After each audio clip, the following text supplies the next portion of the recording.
আমরা মোংলা উপজেলা স্বেচ্ছাসেবক দল গতকালকে মোংলা উপজেলা পৌর দুইটি নির্বাচনী জনসভা হয়েছে, একটি বাংলাদেশ জামাত ইসলামীর, একটি বাংলাদেশ জাতীয়তাবাদী দল বিএনপির। এই জামাত ইসলামীর যে হেলিপ্যাড ময়দানে সমাবেশ করেছিল, এখানে পর্যাপ্ত পরিমাণে পলিথিন অন্যান্য ময়লা আবর্জনা পড়েছিল। আমাদের স্বেচ্ছাসেবক দল একটা স্বেচ্ছাসেবিক সংগঠন। আমরা বন্যা, খরা, ঝড় বৃষ্টিতে মানুষের সহযোগিতা করাই আমাদের কাজ। এবং আমাদের রামপাল মোংলা গণমানুষের নেতা, রামপাল মোংলা বাগেরহাট ৩ সংসদীয় আসনের সংসদ সদস্য, ধানের শীষের প্রার্থী লায়ন ডক্টর শেখ ফরিদুল ইসলাম ভাই একজন পরিবেশবিদ। তিনি সবসময় আমাদেরকে বলেছেন, তোমরা স্বেচ্ছাসেবক দল, তোমাদের কাজই জিয়াউর রহমানের যে আদর্শ, যে দায়িত্ব তোমাদের দিয়েছে, ময়লা আবর্জনা, এই পরিবেশ যাতে দূষণ না হয়, এই কাজ আমাদের করতে। সেই সুবাদে লায়ন ফরিদ ভাইয়ের নির্দেশনায় এবং আমাদের স্বেচ্ছাসেবক দলের দায়িত্ব হিসেবে আমাদের যে কর্তব্য সেটি আমরা পালন করেছি।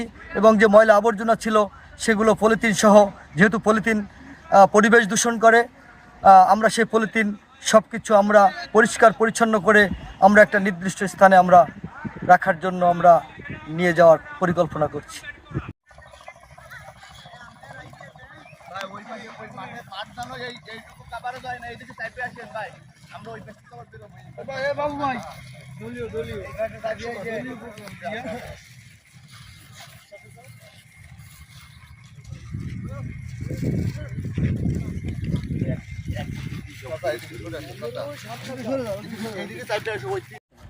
একটা করে একটা কাট করে দেন, তাহলে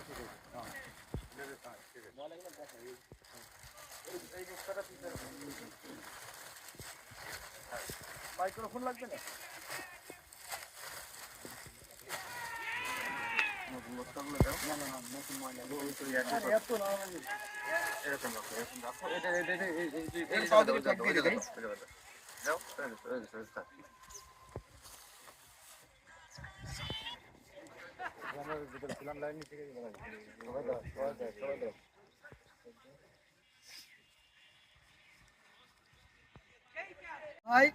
তিনি একজন পরিবেশবিদ।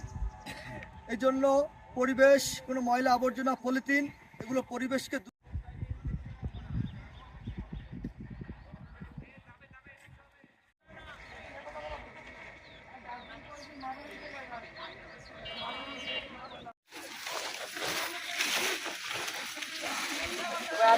ভাই গুনায় চললেন।